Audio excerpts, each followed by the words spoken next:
नक्कीच श्रुती, आपण पाहतोय की ज्या वेळेला हिवाळी अधिवेशन सुरू होतं त्यावेळेला संतोष देशमुख यांच्या हत्येचा मुद्दा खूप मोठ्या प्रमाणामध्ये गाजलेला होता। नागपूरच्या अधिवेशनामध्ये ज्या पद्धतीनं सुरेश धस यांनी भाषण केलेलं होतं आणि संतोष देशमुख यांच्या मृत्यूच्या वेळेला काय नेमकं आरोपींनी केलं किंवा कशा पद्धतीने त्यांना अमानुष मारहाण केल्याचं वर्णन केलेलं होतं, तेव्हापासून हा मुद्दा टप्प्याटप्प्यानं मोठा झालेला होता आणि आरोपपत्र अखेर दाखल झाल्यापासून ज्या आरोपपत्रामधून वाल्मिक कराड आणि इतरांना आरोपी बनवण्यात आलेला आहे किंवा वाल्मिक कराडच्या सगळ्यामागे सूत्रधार असल्याचं सांगण्यात आलेलं आहे आणि जे काही पुरावे सीआयडीनं दिलेले आहेत त्या सगळ्या पुराव्याच्या अनुषंगाने जर बघितलं तर ज्या मारहाणीचे फोटो आतापर्यंत फक्त बोलले जात होतं किंवा जी मारहाण वर्णन केलं जात होतं मारहाणीचं, ते फोटो प्रत्यक्षामध्ये महाराष्ट्राच्या जनतेला आता पाहायला मिळत आहेत आणि ते फोटो पाहून कुणाच्याही मनामध्ये चीड निर्माण होईल असं काहीसे ते फोटो आहेत आणि त्यावरून रात्री ही बैठक उशिरा जी आहे ती पार पडलेली होती। कारण महाराष्ट्रामध्ये सध्या जे काही वातावरण तापलेलं आहे त्या अनुषंगानं तातडीनं मुख्यमंत्री देवेंद्र फडणवीस यांनी ही बैठक घेतली आणि त्या बैठकीला हे सगळे राष्ट्रवादीचे नेते सुद्धा उपस्थित होते आणि अखेर या बैठकीमध्ये राज्याच्या राजकारणातली ही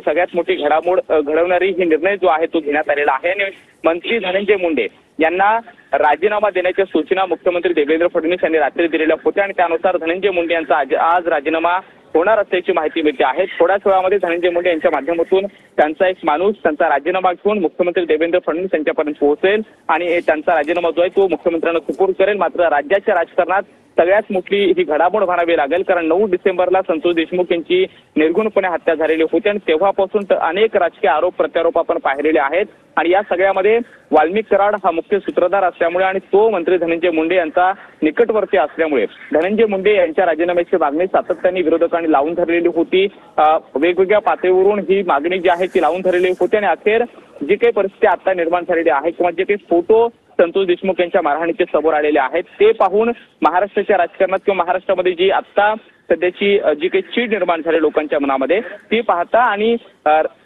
महायुती सरकारच्या सगळ्या मंत्र्यांशी सल्लामसलत करून मुख्यमंत्री देवेंद्र फडणवीस यांनी राष्ट्रवादीच्या सगळ्या नेत्यांशी चर्चा केली आणि अखेर धनंजय मुंडे यांना राजीनामा देण्याच्या सूचना ज्या आहेत त्या रात्री दिलेल्या होत्या आणि त्यानुसार आज धनंजय मुंडे अखेर आपला राजीनामा मुख्यमंत्री देवेंद्र फडणवीस यांच्याकडे सुपूर्द करतायत। थोड्याच वेळामध्ये त्यांचा एक माणूस मुख्यमंत्री देवेंद्र फडणवीस यांच्यापर्यंत पोहोचेल आणि धनंजय मुंडे यांचा राजीनामा सुपूर्द करेल अशी माहिती आता मिळते आहे। श्रुती।